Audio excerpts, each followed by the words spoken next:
Thank you, Mr. Chairman. Mr. Mueller, well, first, let me ask unanimous consent, Mr. Chairman, to submit this article, Robert Mueller Unmasked, for the record. Without objection. Now, Mr. Mueller, who wrote the 9-minute comments you read at your May 29th press conference? I'm not going to get into that. Okay, so that's what I thought. You didn't write it. A 2013 puff piece in the Washingtonian about Comey said basically when Comey called, you drop everything you were doing. It gave examples. You're having dinner with your wife and daughter. Comey calls, you drop everything and go. The article quoted Comey as saying, if a train were coming down the track, and I quote, at least Bob Mueller will be standing on the tracks with me. Yeah. You and James Comey have been good friends or were good friends for many years, correct? We were business associates. We both started off in the Justice Department about this You were good time. friends. You can work together and not be friends, but you and Comey were friends. We were friends. That's my question. Thank you for getting to the answer. Now, before you were appointed as special counsel, had you talked to James Comey in the preceding 6 months? No.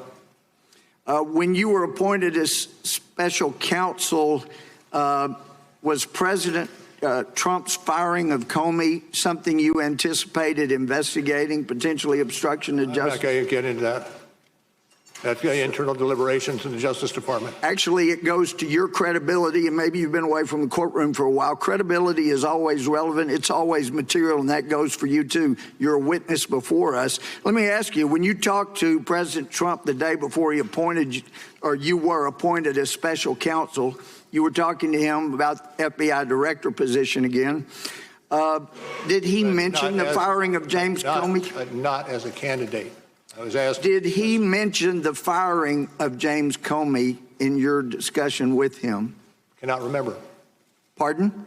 Cannot remember. Don't believe so, but I'm not going to be specific. You don't remember.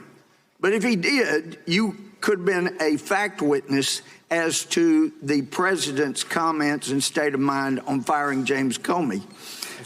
I suppose that's possible. Yeah. So most prosecutors want to make sure there's no appearance of impropriety. But in your case, you hired a bunch of people that did not like the president. Let me ask you, when did you first learn of Peter Strzok's animus toward Donald Trump? In the summer of 2017. You didn't know before he was hired? I'm sorry? What did You didn't know before he was hired for your team? know what? Peter Strzok hated Trump. Okay. You didn't know that before he was made part of your team. Is that what you're saying? I did not know that. All right. When did you first learn? When we did find out, I acted swiftly to have him reassigned elsewhere in the FBI. Well, there's some discussion about how swift that was. But when did you learn of the ongoing affair he was having with Lisa Page? About the same time I learned from Strzok. Did you ever order anybody to investigate the deletion of all of their texts off of their government phones?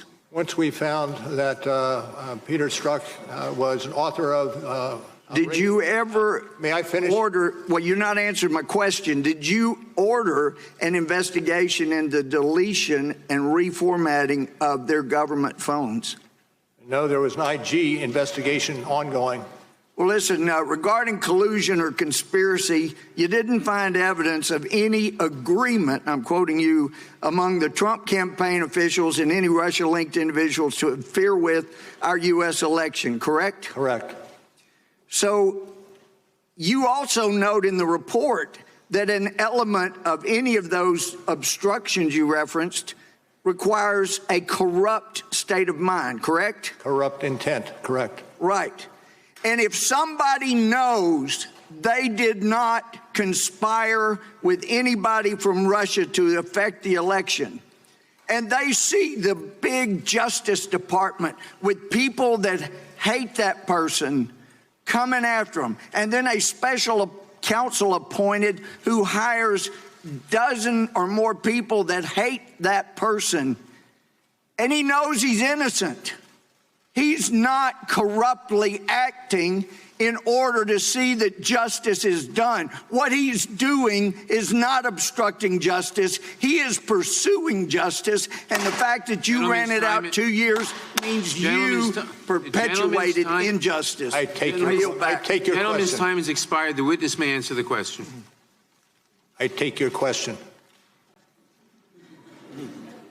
Hey there, I'm Chris Hayes from MSNBC. Thanks for watching MSNBC on YouTube. If you want to keep up to date with the videos we're putting out, you can click subscribe just below me or click over on this list to see lots of other great videos.